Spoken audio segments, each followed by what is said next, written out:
So, wow. Yeah, he looks old as fuck. So actually, let me transition here because I really want to know the reason. So, I like, since you've been doing Cobra Cast IRL, our audience has like immediately overlapped. Like, and this has been one of the biggest things. So I just want to know what gave you, like, was it Eliza Bleau that gave you the idea to do Cobra Cast IRL? Yes. Okay. Yes. Can you go into the thought process? Yeah, so so the whole Eliza Bleau thing was much like, so I got caught up in the Jack Murphy stuff as well. So Wait, Jack Murphy blocked me. Please be specific. Okay, just for blocking the content, the grifting, okay off of Jack Murphy being being an interesting topic. You were not on chat roulette with him. You were not 69ing for 69. There was no 69 for 69.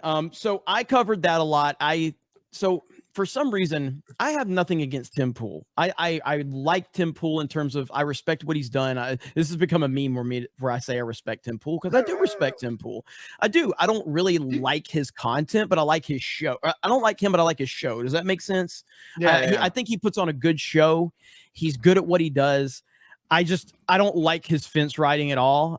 And but the Jack Murphy stuff, when that thing broke, I covered it a lot on my channel. I didn't do as good as the quartering, but I did okay from my perspective. Got a lot of views. We all grifted off that one. Let me just be honest. We were all riding the beard for a while.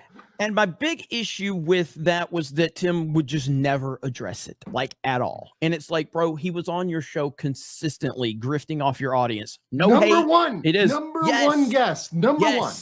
Yes, and so the fact that he just never acknowledged it bothered me. So I kind of went in on Tim after that a little bit and kind of had some fun with it until it just became a thing. Whatever. Okay, moved on.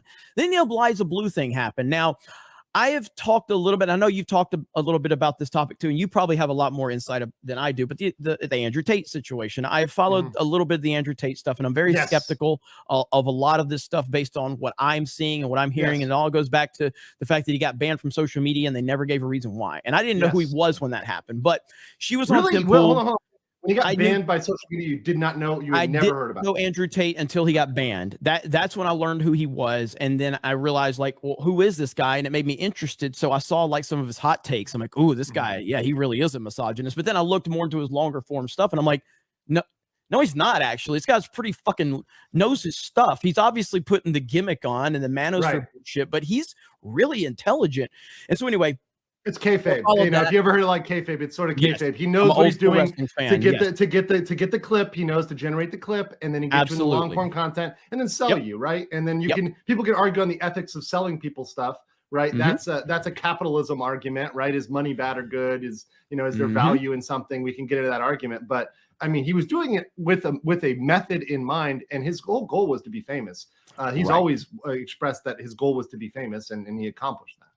Yeah, absolutely. And so so then Eliza Bleau, who was someone I had known about in terms of I'd seen her on Twitter, obviously her and Elon's interactions. She was always kind of in my feed on Twitter, but I didn't know who she was. I saw people praising her for her brave stances and all this bullshit. Like, all right, cool. Maybe she's some whatever. A lot of conservatives, a lot of right-leaning people were always praising her. It didn't matter to me. She was on everybody's channel. I'm surprised she wasn't on fucking Geeks and Gamers and on Friday Night Types or something. I mean, she was everywhere, but I had never spoken with her. And then she went on Tim Pool one night, and she got absolutely annihilated in his chat when she brought up the Andrew Tate stuff, because she was basically saying that she's spoken with the victims and their survivors, and the chat was like, what the fuck? And then Tim called her out on it, and she goes, I believe all the survivors.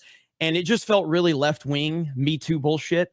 So that is literally quintessentially believe all women. I mean, it is 100% believe all women. And the reason why she has to have that take was exposed, because her story is illegit. So if she doesn't keep that party line of believe all survivors, then her own story is subject to being questioned, which is what happened. Right.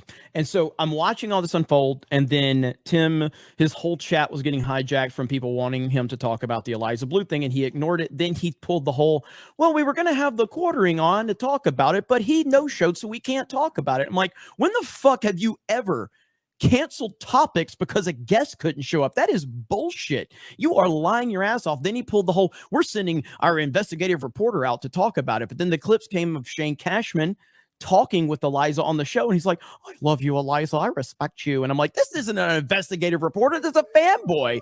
And so then I kept covering it on my channel because it kept getting worse and worse.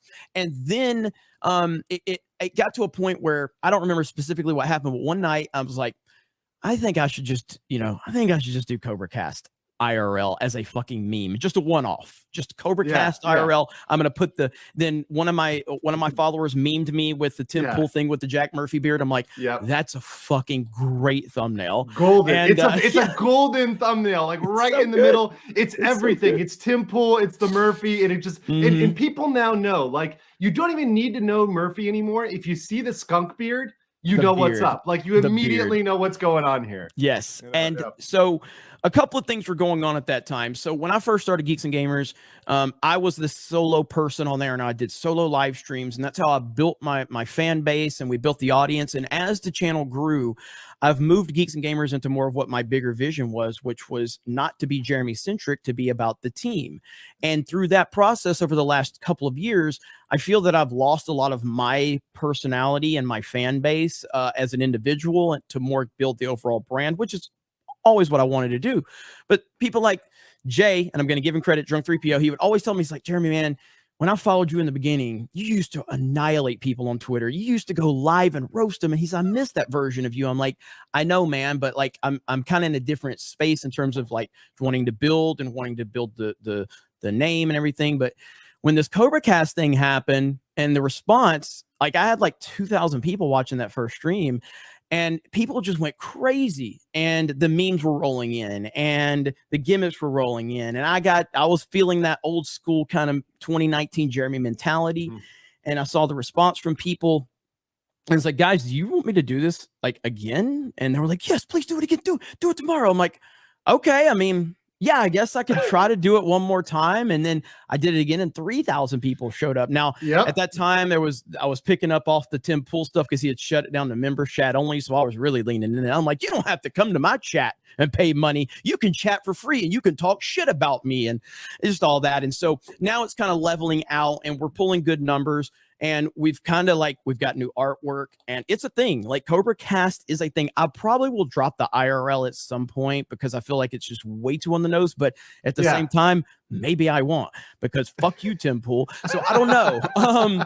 So anyway, so it's kind of moving beyond the Tim Pool stuff now, and it's its own show, and it's becoming its own thing. But the audience made that show, and I'm really appreciative of that. So it's been a blast. It really has. It's been a blast. I mean, if you need an alternative thumbnail, you know, if that ever gets tired, I think the memers have already come up with a great one right here. You've got a solid alternative right here. Canadian Bear. Oh, God.